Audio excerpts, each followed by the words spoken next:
आप सभी को सिविल सर्विसेज डे की बहुत बहुत शुभकामनाएं।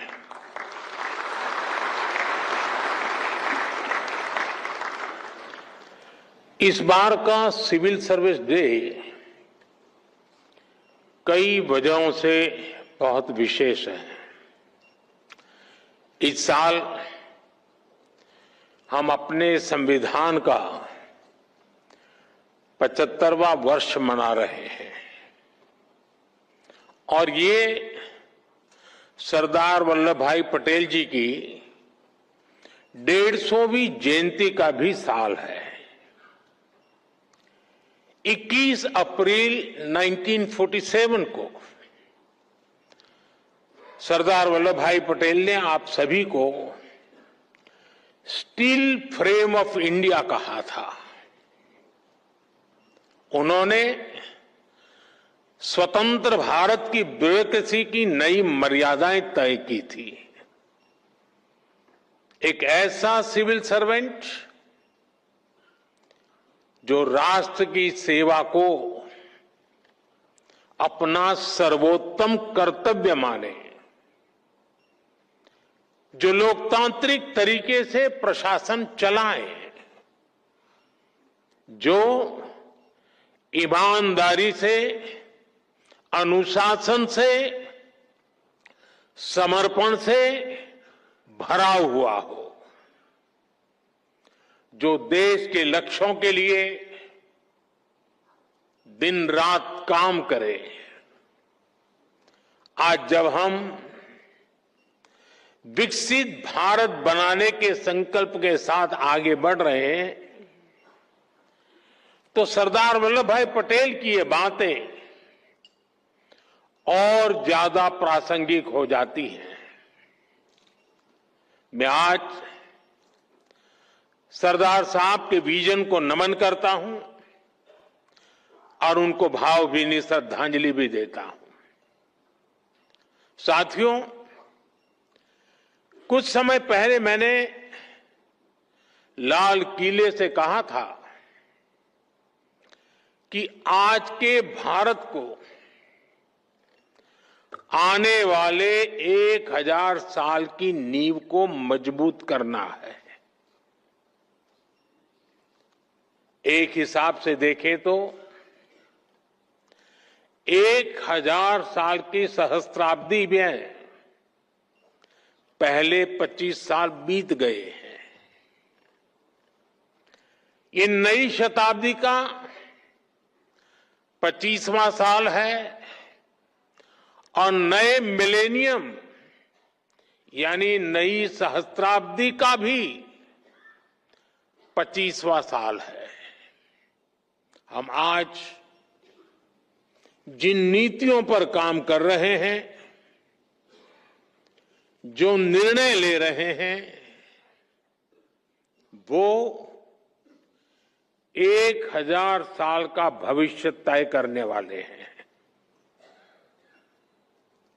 हमारे शास्त्रों में कहा गया है, यथा ही एकेन चक्रेण नरथस्य गति ही भवेत् एवं पुरुष कौर्ण बिना दैवम न सिद्ध्यति। यानी जैसे एक चक्र से रथ नहीं चल सकता है, उसी प्रकार बिना मेहनत के सिर्फ भाग्य के भरोसे सफलता नहीं मिलती। विकसित भारत के हमारे लक्ष्य की प्राप्ति के लिए भी विकास रथ के हर चक्र को मिलकर चलना है। दृढ़ प्रतिज्ञ होकर हर दिन, हर क्षण इस लक्ष्य के लिए काम करना है। लक्ष्य को प्राप्त करने के लिए जीना है, जिंदगी खपानी है। साथियों, आज हम पूरी दुनिया को तेज गति से बदलते हुए देख रहे हैं। अपने परिवार में भी आप देखते होंगे कि परिवार में अगर 10-15 साल का बच्चा है और जब उससे बात करते हैं तो आप फील करते हैं आप आउटडेटेड हैं। ये इसलिए होता है क्योंकि समय बहुत तेजी से बदल रहा है। हर 2-3 साल में गैजेट्स कैसे बदल रहे हैं, कुछ समझे सीखे उसके पहले नया आ जाता है। हमारे छोटे छोटे बच्चे इन तेज बदलावों के साथ बड़े हो रहे हैं। हमारी ब्यूरोक्रेसी, हमारा कामकाज, हमारी पॉलिसी मेकिंग भी पुराने ढर्रे पर नहीं चल सकती। इसलिए 2014 के बाद से देश में व्यवस्था परिवर्तन का एक बहुत बड़ा महायज्ञ शुरू हुआ है। हम इस तेज स्पीड के साथ खुद को तेजी से ढाल रहे हैं। आज भारत की एस्पिरेशनल सोसाइटी, भारत के युवा,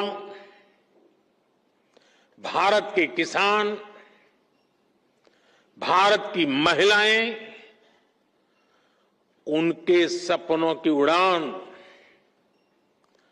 आज जिस ऊंचाई पर है वो वाकई अभूतपूर्व है। इन अभूतपूर्व आकांक्षाओं की पूर्ति के लिए अभूतपूर्व गति भी आवश्यक है। आने वाले वर्षों में भारत कितने ही बड़े बड़े पड़ावों से गुजरेगा। एनर्जी सिक्योरिटी से जुड़े लक्ष्य, क्लीन एनर्जी से जुड़े लक्ष्य, स्पोर्ट्स से लेकर के स्पेस को लेकर, यानी ऐसे अनेक नए लक्ष्य हर सेक्टर में देश का परचम और नई ऊंचाइयों पर लहराना है।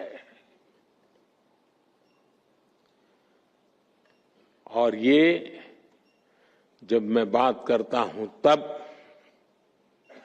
और देश जब सोचता है तब, हर किसी की नजर आप पर है, भरोसा आप पर है, बहुत बड़ा दायित्व आप सब मेरे साथियों पर है। आपको जल्द से जल्द भारत को दुनिया की तीसरी सबसे बड़ी इकोनॉमी भी बनाना है। इस काम में विलंब न हो, ये हम सभी को सुनिश्चित करना है। साथियों, मुझे खुशी है कि इस बार सिविल सर्विसेज डे के theme holistic development of India रखी गई है। ये सिर्फ एक थीम नहीं है, ये हमारा कमिटमेंट है। देश की जनता से हमारा वादा है। होलिस्टिक डेवलपमेंट ऑफ इंडिया यानी no village left behind, no family left behind, no citizen left behind. असल प्रगति का मतलब छोटे बदलाव नहीं, बल्कि फुल स्केल इंपैक्ट होता है।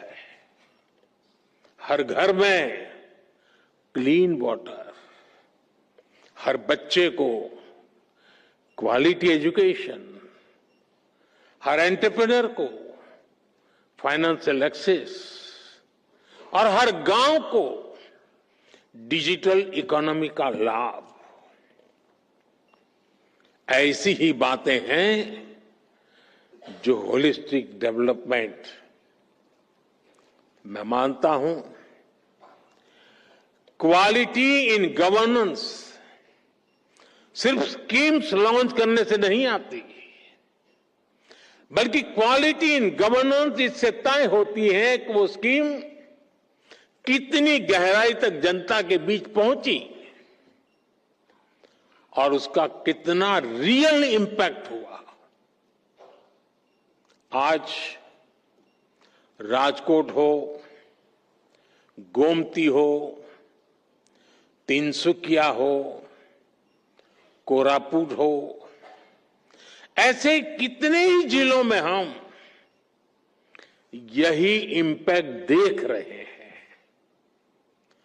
स्कूल में अटेंडेंस बढ़ाने से लेकर सोलर पावर तक अनेक जिलों ने बहुत अच्छा काम किया और जो तय किया वो पूरा करके दिखाया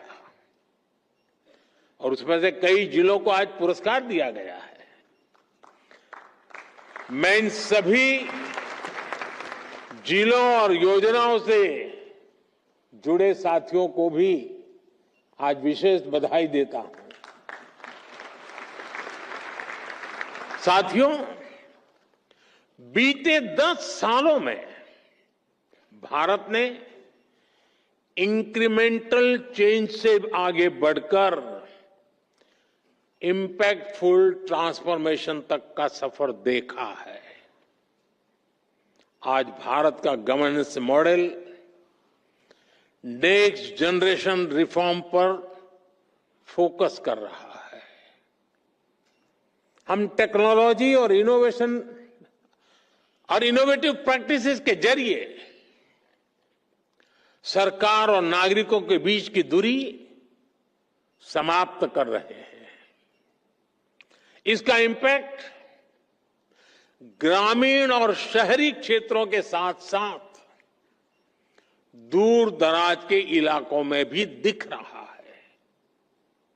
आपसे एस्पिरेशनल डिस्ट्रिक्ट की कई बार चर्चा हुई है, लेकिन एस्पिरेशनल ब्लॉक्स की सफलता भी उतनी ही शानदार है। आप जानते हैं ये प्रोग्राम 2 साल पहले जनवरी 2023 में लॉन्च हुआ था। सिर्फ 2 साल में इन ब्लॉक्स ने जो बदलाव दिखाए हैं वो अभूतपूर्व है। इन ब्लॉक्स में हेल्थ, न्यूट्रिशन, सोशल डेवलपमेंट और बेसिक इंफ्रास्ट्रक्चर के कई इंडिकेटर्स में शानदार प्रगति हुई है और कुछ स्थान पर तो राज्य की एवरेज से भी आगे निकल गए हैं। राजस्थान के टोंक जिले के पीपलू ब्लॉक में 2 साल पहले आंगनवाड़ी सेंटर्स में बच्चों की मेजरमेंट एफिशिएंसी सिर्फ 20% थी।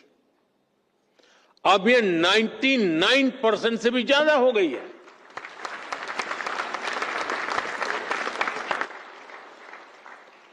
बिहार के भागलपुर में जगदीशपुर ब्लॉक है।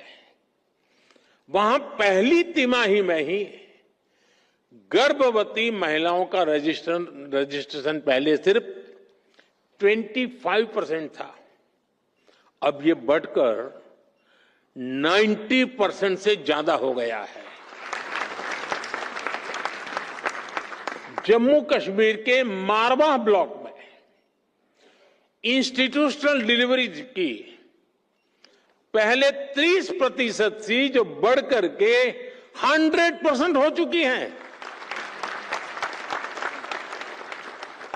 झारखंड के गुरुडी ब्लॉक में नल से जल का कनेक्शन 18% से बढ़ करके 100% हो गया है। ये सिर्फ आंकड़े नहीं है, ये लास्ट माइल डिलीवरी के हमारे संकल्प की सिद्धि को दिखाता है।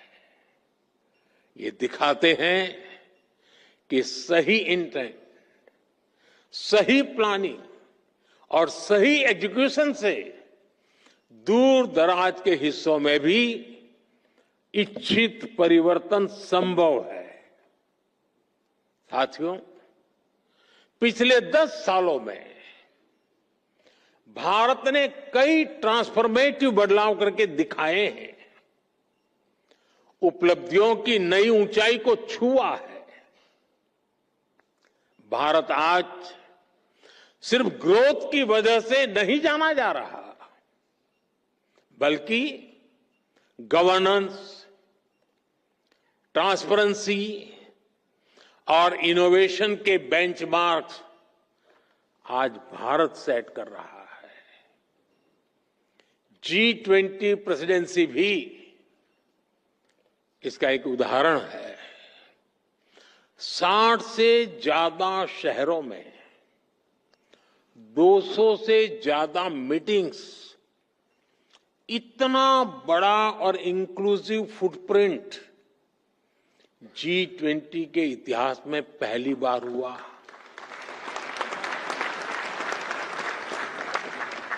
और यही तो होलिस्टिक अप्रोच है। जन भागीदारी की अप्रोच ने G20 को एक जन आंदोलन बना दिया। स्कूल में 8वीं कक्षा का बच्चा भी चर्चा करता था G20 हो रही है, और दुनिया ने भी माना India is not just participating, it is leading. साथियों, आजकल हम गवर्नमेंट एफिशिएंसी की भी बहुत चर्चा सुनते हैं, लेकिन भारत इसमें भी दुनिया के दूसरे देशों से 10-11 साल आगे हैं। पिछले 11 वर्षों में हमने डिले सिस्टम को खत्म करने की कोशिश की है। हम नए प्रोसेसेस बना रहे हैं। हम टेक्नोलॉजी के माध्यम से टर्न अराउंड टाइम को घटा रहे हैं। ईज ऑफ बिजनेस को बढ़ावा देने के लिए हमने 40,000 से ज्यादा कंप्लायंसेस को खत्म किया है।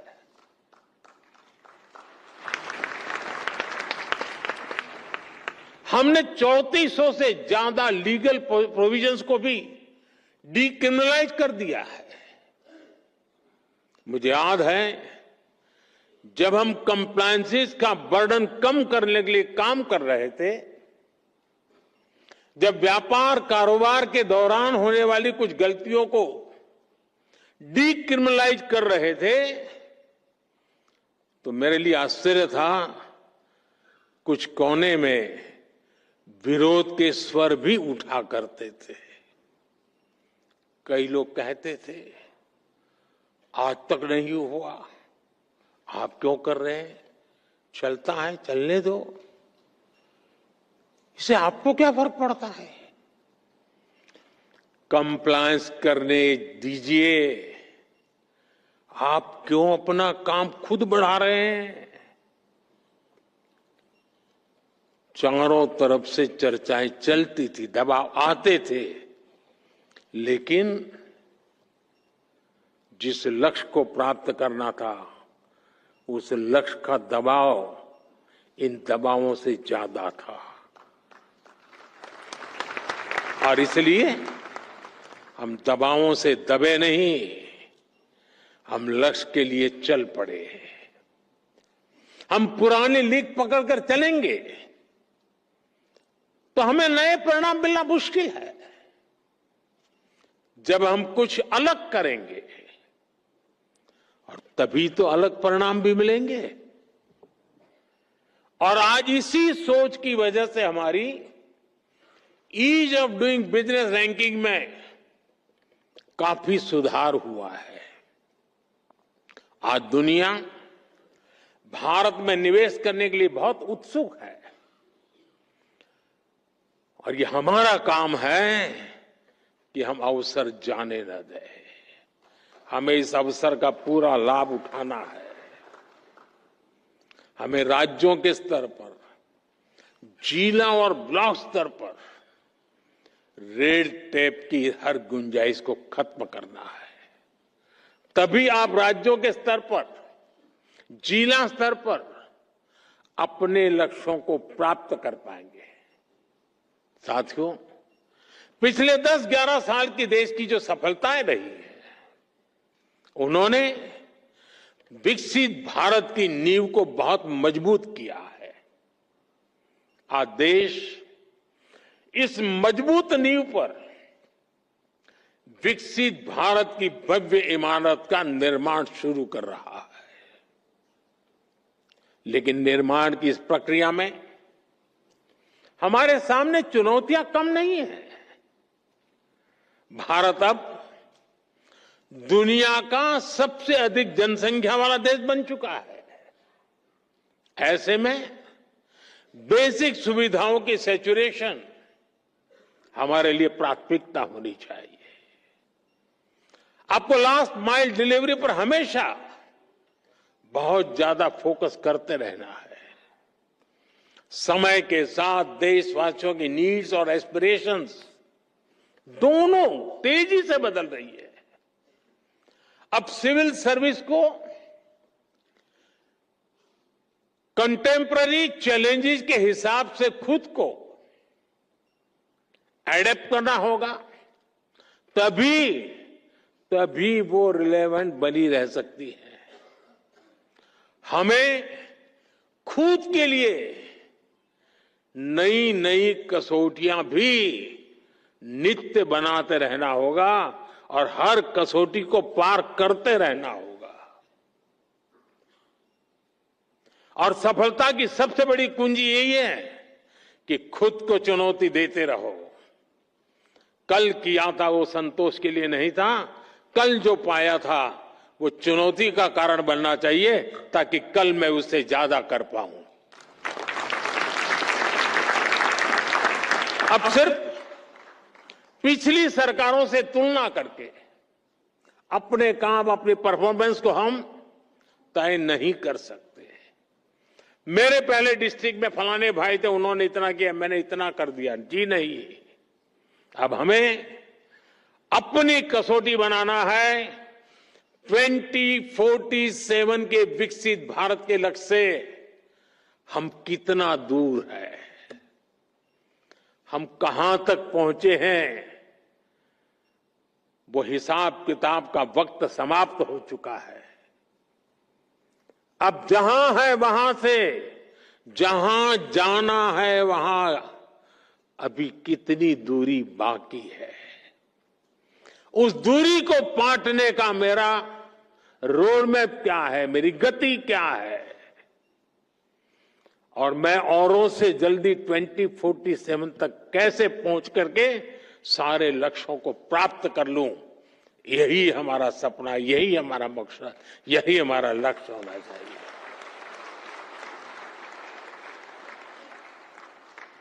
हमें हर सेक्टर में देखना होगा कि जो लक्ष्य हमने तय किए हैं, क्या उनको पाने के लिए हमारी वर्तमान स्पीड काफी है। अगर नहीं है तो हमें उसे बढ़ाना है।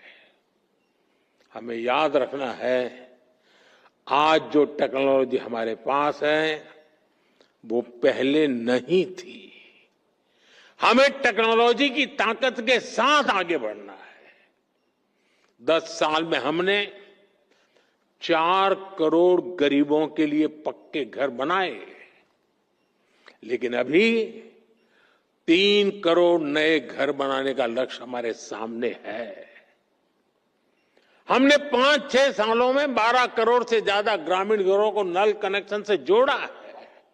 अब हमें जल्द से जल्द गांव के हर घर को नल कनेक्शन से जोड़ना है।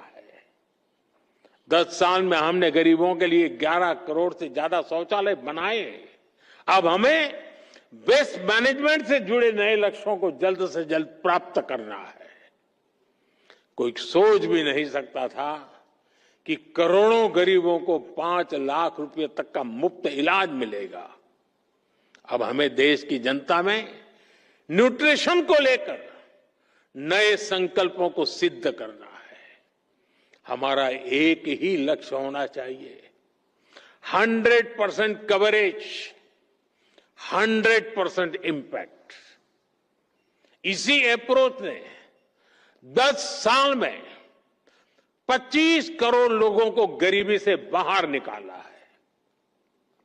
यही अप्रोच भारत को गरीबी से पूरी तरह मुक्त करेगा।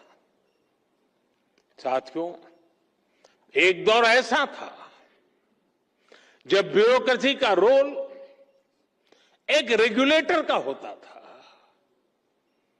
जो इंडस्ट्रियलाइजेशन और एंटरप्रेन्योरशिप की स्पीड को कंट्रोल करती थी। इस सोच से भी देश बहुत आगे निकल चुका है। आज हम ऐसा एनवायरनमेंट क्रिएट कर रहे हैं जो सिटीजन में एंटरप्राइज को प्रमोट करे और उन्हें हर बैरियर को क्रॉस करने में मदद दे। इसलिए सिविल सर्विस को एनेबलर बनाना होगा, सिर्फ रूल बुक के कीपर के रूप में ही नहीं, बल्कि ग्रोथ के फैसिलिटेटर के रूप में अपना विस्तार करना होगा। मैं आपको एमएसएमई सेक्टर का उदाहरण दूंगा। आप जानते हैं, देश ने मिशन मैन्युफैक्चरिंग शुरू किया है। इसकी सफलता का बहुत बड़ा आधार हमारा एमएसएमई सेक्टर है। आज दुनिया में हो रहे बदलावों के बीच हमारे एमएसएमईज, स्टार्टअप्स और युवा उद्यमियों के पास एक अभूतपूर्व ऐतिहासिक अवसर है। ऐसे में ये जरूरी है कि हम ग्लोबल सप्लाई चेन में अधिक कॉम्पिटिटिव बने। हमें यह भी याद रखना है कि एमएसएमईज का कंपटीशन सिर्फ छोटे एंटरप्रेन्योर से नहीं है, इनकी प्रतिस्पर्धा पूरी दुनिया से है। अगर एक छोटे से देश में किसी इंडस्ट्री के पास हमसे बेहतर ईज ऑफ कंप्लायंसेस है, तो वो हमारे देश के स्टार्टअप का ज्यादा मजबूती से मुकाबला करेगा। इसलिए हमें ये निरंतर देखना होगा कि ग्लोबल बेस्ट प्रैक्टिसेस में हम कहां स्टैंड कर रहे हैं। भारत के इंडस्ट्री का लक्ष्य अगर ग्लोबली बेस्ट प्रोडक्ट बनाने का है, तो भारत की ब्यूरोक्रेसी का लक्ष्य दुनिया में सबसे best ease of compliances environment देने का होना चाहिए।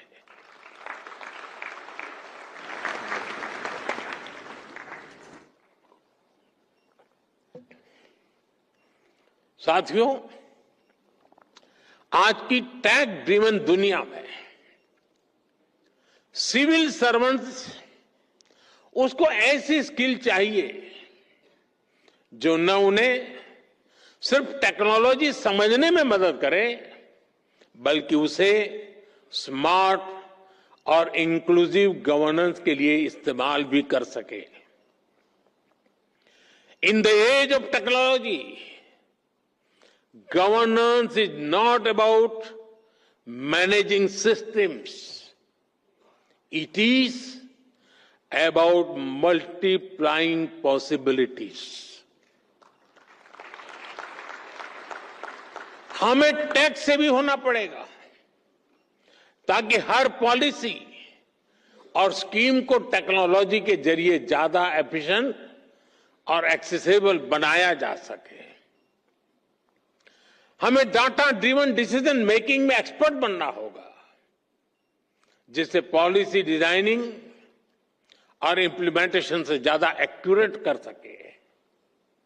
आजकल आप देख रहे हैं कि आर्टिफिशियल इंटेलिजेंस और क्वांटम फिजिक्स कितनी तेजी से विकसित हो रही है। जल्दी ही टेक्नोलॉजी के यूज में एक नया रिवॉल्यूशन आएगा। ये उस डिजिटल और इंफॉर्मेशन एज से कहीं आगे होगा जिनसे आज जिससे परिचित है उससे भी आपको फ्यूचर की टेक्नोलॉजी रिवॉल्यूशन के लिए खुद को तैयार करना होगा। पूरी सिस्टम को तैयार करने की व्यवस्था भी विकसित करनी पड़ेगी, ताकि हम नागरिकों को बेस्ट सर्विस भी दे पाएं और उनके एस्पिरेशंस को भी पूरा कर सके। हमें सिविल सर्वेंट्स की क्षमता को बढ़ाना होगा, ताकि हम एक फ्यूचर रेडी सिविल सर्विस तैयार कर सके। और इसलिए मिशन कर्मयोगी और civil service capacity building programme, और जिसका जिक्र हमारे कैप्सेक ने अभी किया, मैं इन दोनों को मेरे लिए वो बहुत अहम मानता हूं। साथियों, तेजी से बदलते समय में हमें ग्लोबल चैलेंजेस पर भी गहरी नजर रखनी है। आप देख रहे हैं फूड, वाटर और एनर्जी सिक्योरिटी अब भी बड़ी चुनौती बनी हुई है। विशेष रूप से ग्लोबल साउथ के लिए यह बहुत बड़ा संकट है। लंबे समय से चल रहे संघर्षों के कारण कई देशों में हालात और मुश्किल होते जा रहे हैं। इसका असर लोगों पर पड़ता है, रोजमर्रा के जीवन पर पड़ता है। डोमेस्टिक और एक्सटर्नल पहलुओं के बीच बढ़ते इंटरकनेक्शन को हमें समझना हुए हमें अपनी रीति और रीति को बदलना होगा। हमें आगे बढ़ना होगा। क्लाइमेट चेंज हो, प्राकृतिक आपदाएं हो, महामारी हो, साइबर क्राइम के खतरे हो, सभी में एक्शन के लिए भारत को 10 कदम आगे रहना ही होगा। हमें लोकल लेवल पर स्ट्रेटेजी बनानी होगी, रिजिलियंस डेवलपमेंट करनी होगी। साथियों, मैंने लाल किले से पंच प्राण की बात कही थी। विकसित भारत का संकल्प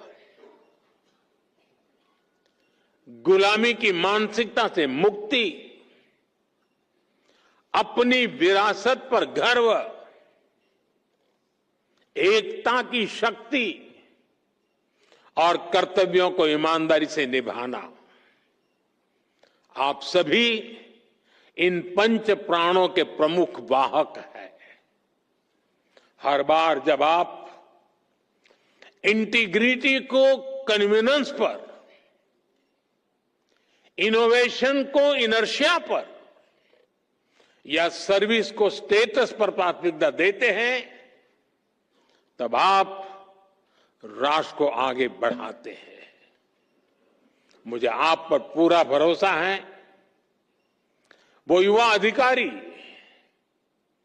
जो अपनी प्रोफेशनल जर्नी में कदम रख रहे हैं, आज उन सभी से मैं एक और बात कहूंगा। समाज में कोई भी ऐसा नहीं होता है जिसके जीवन में, जिसकी सफलता में सोसाइटी का, समाज का कुछ न कुछ योगदान न हो। समाज के योगदान के बिना किसी के लिए भी एक कदम भी आगे बढ़ना मुश्किल होता है। और इसलिए हर कोई अपने अपने सामर्थ्य के हिसाब से समाज को लौटाना चाहता है।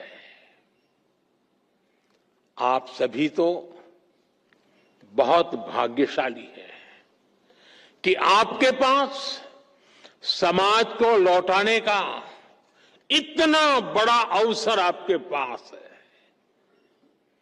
आपको देश ने, समाज ने बहुत बड़ा मौका दिया है कि आप ज्यादा से ज्यादा समाज को लौटाएं। साथियों, ये वक्त सिविल सर्वेंट्स के रिफॉर्म्स को री इमेजिन करने का है। हमें रिफॉर्म्स की पेस बढ़ानी है, स्केल भी बढ़ानी है। इंफ्रास्ट्रक्चर हो, रिन्यूएबल एनर्जी के लक्ष्य हो, इंटरनल सिक्योरिटी की बात हो, करप्शन को खत्म करने का हमारा मिशन हो, सोशल वेलफेयर स्कीम्स हो, ओलंपिक्स से जुड़े, स्पोर्ट्स से जुड़े लक्ष्य हो, हर सेक्टर में हमें नए रिफॉर्म्स करने हैं। हमने अब तक जितना अचीव किया है, अब उससे भी कई गुना ज्यादा हासिल करके दिखाना है। और इन सब के बीच हम सबको हमेशा हमेशा एक बात याद रखनी है, no matter how technology driven the world becomes, we should never forget the importance of human judgement.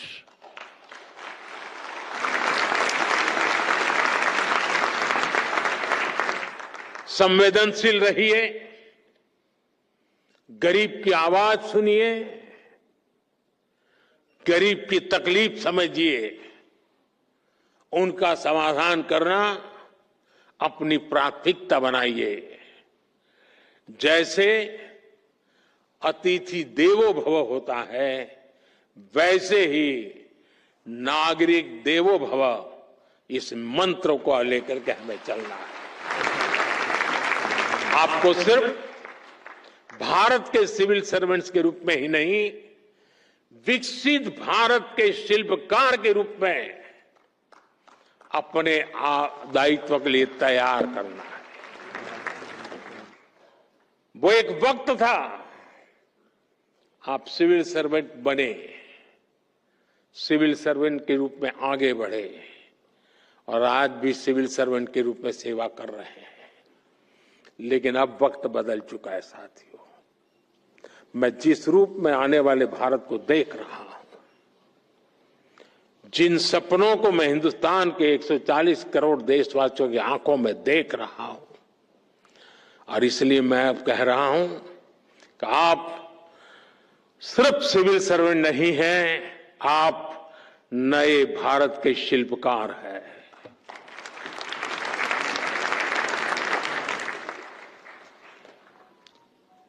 शिल्पकार का उस दायित्व निभाने के लिए हम स्वयं को सक्षम बनाएं, हम समय को लक्ष्य के लिए समर्पित करें,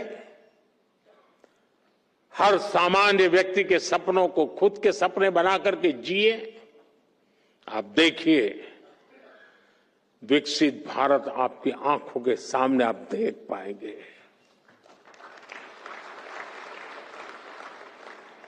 मैं आज लेक्चर कर रहा हूं, तब मेरी नजर एक छोटी सी गुड़िया पर गई, वहां बैठी है।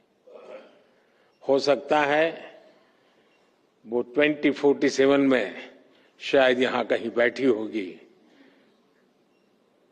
ये सपने हमारे होने चाहिए, विकसित भारत का यही हमारा लक्ष्य होना चाहिए।